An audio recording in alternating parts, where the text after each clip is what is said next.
Boa tarde, amigos e amigas do canal Abraços Históricos. É um maior prazer estar aqui de novo falando com vocês, né? Aproveita aí embaixo, curte, aciona o sininho, faz um comentário e principalmente se inscreve no nosso canal Abraços Históricos, né? Eu estou aqui para mandar um recado ao reverendo Caio Fábio no Papo de Graça, que é o seu canal, né? Reverendo, primeiro quero dizer que lhe admiro bastante, né? Conheço a Igreja Presbiteriana, sei que o senhor já não faz mais parte da Igreja Presbiteriana, embora seja querido pela Igreja, né? O senhor é sempre bem-vindo, né? Mas mais especificamente, né? Eu gostaria de compartilhar alguns comentários dos quais eu concordo assim, plenamente com o senhor, né? O senhor, por exemplo, o senhor diz que com Jesus a Bíblia acabou, né? Isso eu imagino no mundo evangélico, não só pentecostal, neopentecostal, mas mesmo como no mundo chamado tradicional, né? Como isso deve ser impactante, né? Com Jesus a Bíblia acabou, né? Com Jesus a Bíblia acabou. Reverendo, eu lhe confesso assim que eu sou chamado de desigrejado, vou até tirar os óculos, de desigrejado, mas eu não me considero uma pessoa desigrejada. Mesmo porque a gente tem que ver o que é o conceito de igreja. Se for templo, realmente eu sou desigrejado, né?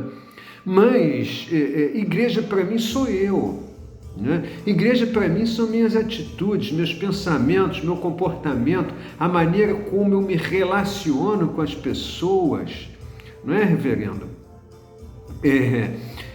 Ultimamente, gostaria de contar isso, eu passei por uma situação, né?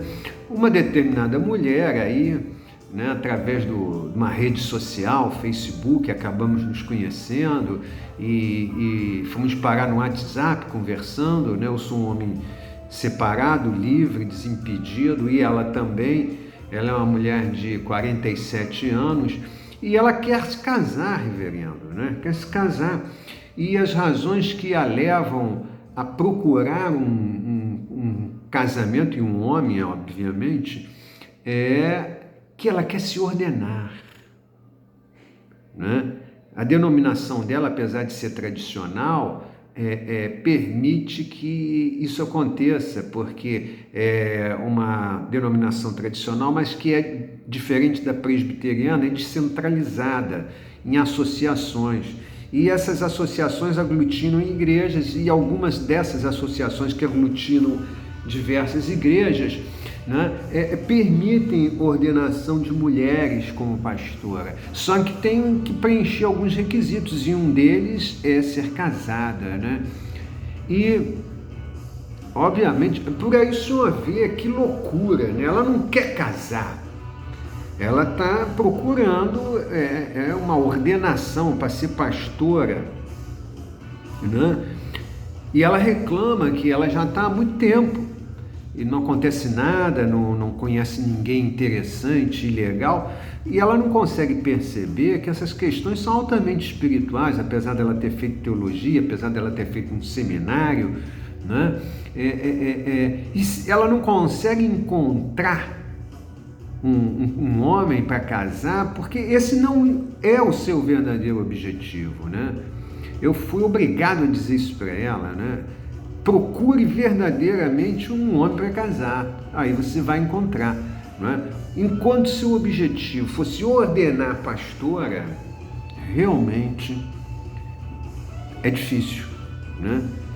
E por aí, uma série de questões, eu vou ler aqui para coisas suas que o senhor coloca em alguns vídeos, né, para que eu possa lembrar. Por exemplo, aqui, o senhor afirma, né, que João não fez nunca nenhum milagre, né? Mas o João Batista, ele foi de fundamental importância. Se não me engano, a própria Bíblia diz que o próprio Jesus fala que, vindo de mulher, não existe ninguém igual, ninguém é comparável, né?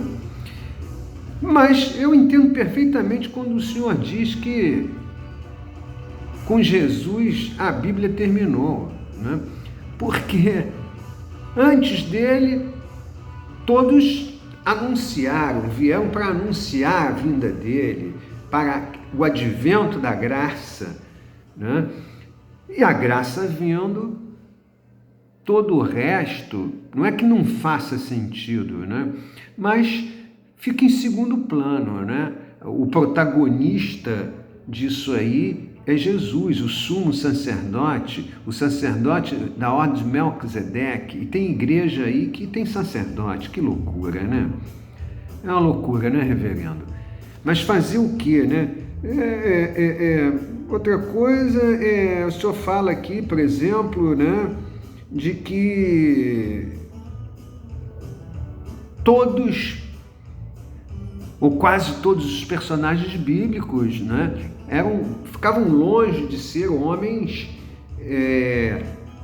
devidamente corretos dentro daquela moral, né? Eram homens que eram ladrões, homens que cometiam ilícitos, homens que traíam as suas esposas, né? E todos esses homens foram chamados à palavra de Deus, né? Mas é um recado bom, reverendo. Quero aqui lhe pedir para continuar. Precisamos de visões mais amplas do Evangelho, de visões mais, eu não diria verdadeiras, mas visões realmente que devem ser, não é? Jesus, como o senhor repete em vários de seus vídeos, é a chave hermenêutica para a compreensão de tudo. Como é que eu vou ler, por exemplo, o livro de Jonas, do profeta Jonas, sem ter Jesus como referência? Aliás, essa historinha de Jonas, que muitos consideram um absurdo, mas o próprio Jesus, lá no Evangelho de Mateus, a confirma, não é? E o livro de Jonas, para mim, tem um significado enorme, reverendo, né? Que Jonas, olha só, meu irmão, enquanto todos os profetas ficavam assim extremamente satisfeitos com o chamado de Deus, com uma ordem de Deus, Jonas, pelo contrário, ele ficou irado, ele ficou nervoso, ele desobedeceu às ordens de Jonas, ao contrário de todos os outros profetas bíblicos, né, que obedeceram às ordens de Deus. Jonas não, Jonas meteu o pé. Deus falou assim para ele: pô, olha só, você vai lá para Nínive e prega lá em Nínive. E ele disse assim: pô, tá brincando, eu vou para Nínive? Pô, mas Nínive, meu irmão, lá é todo mundo sanguinário, lá é ruim, corta a cabeça dos profetas, né? Tacam fogo nos profetas, apedrejam, não sei o quê, né? Parece até o Rio de Janeiro, né? Seria a mesma coisa que o cara lá estivesse no interior de Minas, numa cidadezinha quietinha, pequenininha, e Deus dissesse assim: olha só, vai lá para o Rio de Janeiro, né, ali na região das Cracolândias, e prega a palavra de Deus, né? Então, o Jonas meteu o pé para Tarsis, né? Eu não vou contar aqui a história, porque o senhor sabe muito melhor do que eu como é a história de Jonas, né? Tido como o profeta desobediente, o profeta fujão, né? Para mim, isso eu estou falando para mim, reverendo, para mim o significado da mensagem de Jonas é a misericórdia. Para mim, não é a fuga, né? Jonas não tinha misericórdia, por isso ele desobedece a Deus, né? E é isso aí, né? O que mais temos hoje são Jonas, né? Pessoas fugindo da realidade, pessoas se anestesiando com bebida, se anestesiando com drogas, se anestesiando com novelas, se anestesiando com futebol, se anestesiando com sexo, se anestesiando com o próprio evangelho, não é? O que é pior, se anestesiando com cultos, com louvores, né? Com idolatrias. Isso aí talvez sejam as piores anestesias, né? Porque quando você fala em droga é muito flagrante a coisa, né? Agora, muitos não conseguem perceber que estão se anestesiando com a própria palavra de Deus, com o próprio evangelho, né? Tanto o antigo como o novo, né? Então, reverendo, é uma loucura esse mundo, né? Nós precisamos de pastores, de evangelhos, de pregadores como o Senhor, né? Não é somente o Senhor que eu escuto, que eu ouço, né? Mas quero lhe dizer aqui nesse meu recado o quanto lhe admiro, né? E o quanto eu partilho de suas ideias, certamente, né?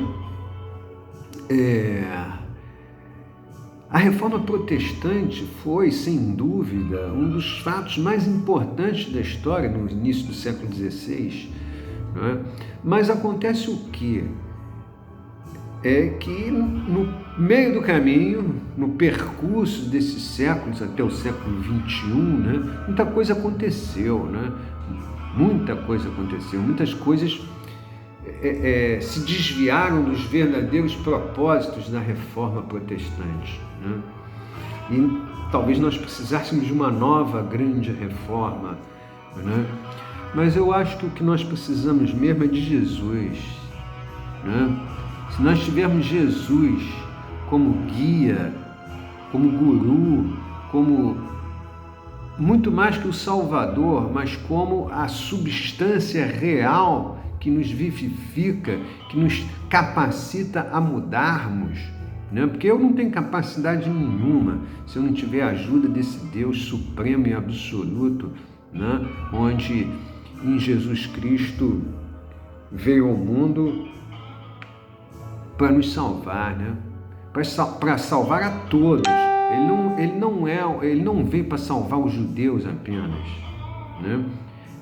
Ele veio para salvar a todos. Existem passagens bíblicas que comprovam isso, na própria palavra de Jesus, né? Então eu vou ficando por aí, reverendo. Quero lhe agradecer. O Senhor muito me ajuda com seus esclarecimentos no Papo de Graça. Um grande abraço e vem para cá também, reverendo. Abraços históricos para o Senhor e para todos que assistem a esse vídeo. Obrigado a todos. Abraços históricos.